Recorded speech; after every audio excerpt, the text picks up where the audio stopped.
مستر بيست أكبر يوتيوبر بالمنصة، أكيد ما في حد ما يعرف الإنسان. حطم كل الأرقام بالمقاطع اللي ينشرها واللي غالبا ما تكون سبيشال وكرياتيف بشكل مو طبيعي، وأكيد ما ننسى المبالغ اللي يصرفها على كل مقطع اللي تقدر بالملايين. مستر بيست طلع في مقطع وأشار لدعمه للقضية الفلسطينية وتعرض لهجوم على تويتر وصار في جدل كبير ونقاش على هذا المقطع.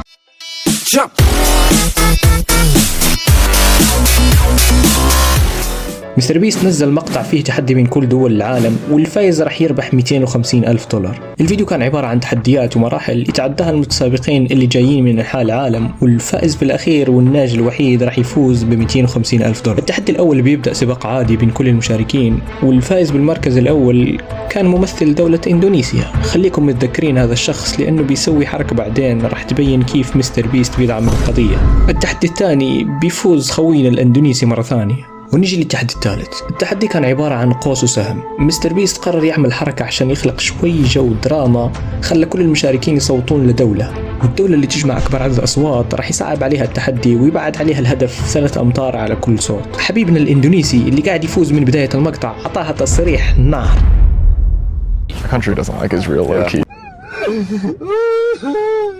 ويجي خوينا العراقي ويعطيه تعزيز. اضرب. ما حد يحب هذول المعتدين المحتلين إلا ويجيك الروسي ويعطيها فينش على الطاير ويقول لك حتى إحنا ما نحبه.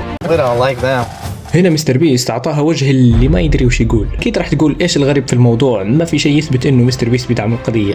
عزيزي المتابع، خليني أقول لك إنه مستر بيست وفريق عمله يراجعون المقطع بعد المونتاج، وأكيد هذه اللقطة ما هي بلقطة بسيطة. وطبعا في كثير ناس هاجموه واتهموه بنشر الكراهية بعد هذه اللقطة، لكن في شيء بيصير بعدين خلى الأمور تنقلب بشكل كامل، وهالشيء راح يغير وجهة نظرك عن الموضوع. بعدين الشخص اللي يمثل الاحتلال قال إنه بيصوت على إندونيسيا، وهنا فجأة كل اللي بعده قرروا يصوتوا على ممثل إندونيسي. وجاء هذا الشخص ورسم شيء ما هو بمفهوم.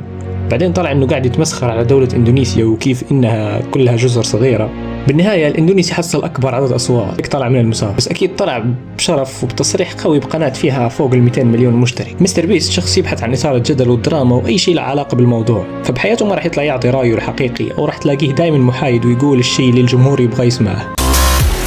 بس الشيء الغريب هاي القصة كلها إنه كريس خوي مستر بيست، الشخص اللي الكل صار يكرهه بعد الشيء اللي سواه، وصارت في ضجة كبيرة حول الموضوع وكيف هذا الإنسان تحول لهذا الإنسان. بس إيش شوى كريس وإيش دخل أمه بالمقطع ده؟ علاقة كريس بمستر بيست هي علاقة مرة قوية. هو الشخص اللي بدأ معاه من زمان في صناعة المحتوى. اللي صار إنه بشهر 3 2022 كريس بدأ شكله يتحول وبدأت حركاته تتغير، وصار يصبغ أظافره وقص لحيته وبدأ يلبس ملابس نسائية. هالشيء خلاه يتعرض لهجوم كبير وانتقادات من جمهور مستر بيست نفسه. حتى في كتير يوتيوبرز أجنبيين حكوا بالموضوع. كريس بالوقت اللي قاعد يصور فيه المقطع هذا صاير شكل، طبعا عزيزي المشاهد، شيء مرة يحزن. شخص يتحول من الأفضل للأسوأ، والأسوأ في الموضوع إنه عنده ولد صغير وقاعد يشوف أبوه بذا المنظر. علاقة كريس بموضوع المقطع إنه نزل بالبايو حقه بتويتر إنه يدعم فلسطين، وزي ما تعرفوا كريس واحد من طاقم مستر بيست وواحد من أصحابه المقربين، والبايو كتب عليها عبارة آرائي تعبر عني فقط، وحط علم فلسطين جنبه. بعدين غير البايو.